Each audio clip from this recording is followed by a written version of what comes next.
وعلیکم ورحمۃ اللہ تعالی وبرکاتہ۔ سب سے پہلے درود و سلام اللہ رب محمد صلی اللہ علیہ وسلم، نحن عباد محمد صلی اللہ علیہ وسلم۔ حضرات، مخصوص صورتوں اور آیت کریمہ کی تفسیر و تفہیم اور فضائل و مناقب لے کر آپ کی بارگاہ میں حاضر ہوا ہوں۔ اللہ رب العزت کی بارگاہ میں دعا ہے کہ اللہ رب العزت ہمیں حسن خوبی تک اس کام کو پہنچانے کی توفیق رفیق عطا فرمائے۔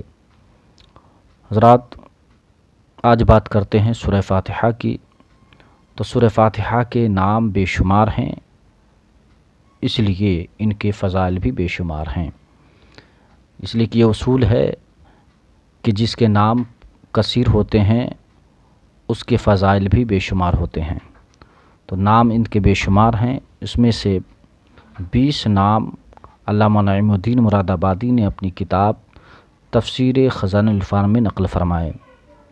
بعض مفسرین فرماتے ہیں کہ سورہ فاتحہ یہ وہ صورت ہے کہ جو سب سے پہلے پیارے آقا محمد رسول اللہ صلی اللہ علیہ وسلم کے سینہ اقدس پہ نازل ہوئی، اور میرے پیارے حبیب علیہ السلام خود ارشاد فرماتے ہیں کہ ایک فرشتہ میرے پاس آیا، اس نے کہا حضور آپ کو اللہ رب العزت نے 2 ایسے نور عطا فرمائے ہیں کہ جو نور آپ سے پہلے کسی نبی کو یا رسول کو عطا نہیں فرمائے۔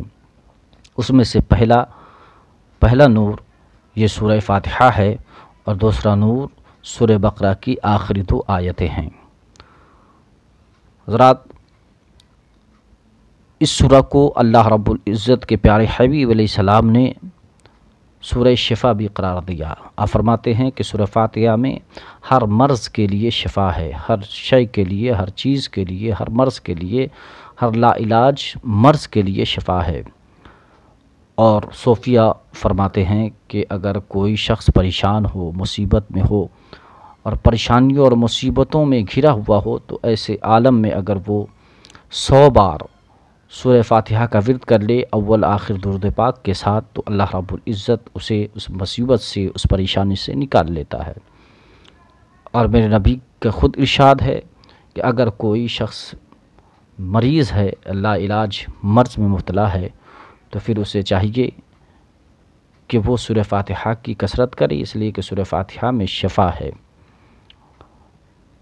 یہ تو فضائل ہیں۔ مسائل سنیے۔ نماز میں سورہ فاتحہ ہر کوئی جانتا ہے کہ نماز میں سورہ فاتحہ کا پڑھنا واجب ہے۔ اگر منفرد ہے تو ہر طرح کی نماز میں سورہ فاتحہ کا پڑھنا واجب، اور اگر امام کے ساتھ ہے یعنی جماعت میں ادا کر رہا ہے تو ایسی صورت میں اس پر خاموش رہنا واجب۔ کیوں؟ اس لیے کہ یہ قاعدہ مسلمہ ہے کہ قرأۃ الامام لہو قرأۃ، کہ امام کی جو قرأت ہوتی ہے وہ مقتدی کی قرأت مانی جاتی ہے۔ تو امام کا سورہ فاتحہ پڑھنا گویا مقتدی کا سورہ فاتحہ پڑھ لینا ہے۔ دوسرا مسئلہ ہے کہ دعائے میت اگر یاد نہ ہو تو پھر دعائے میت میں آپ سورہ فاتحہ کو پڑھ سکتے ہیں، یعنی دعائے میت یاد نہیں ہے تو دعائے میت کی جگہ آپ سورہ فاتحہ کو پڑھ لیں، یہ آپ کے لیے کافی ہے۔ درود پاک پڑھیں، اللہ رب محمد صلی اللہ علیہ وسلم، نحن عباد محمد صلی اللہ علیہ وسلم۔ انشاءاللہ اسی طرح کی اچھی ویڈیوز اسلامک لے کر آپ کی بارگاہ میں حاضر ہوں گا۔ اللہ رب العزت ہم سبوں کو دین متین کی خدمت کی توفیق عطا فرمائے۔ السلام علیکم۔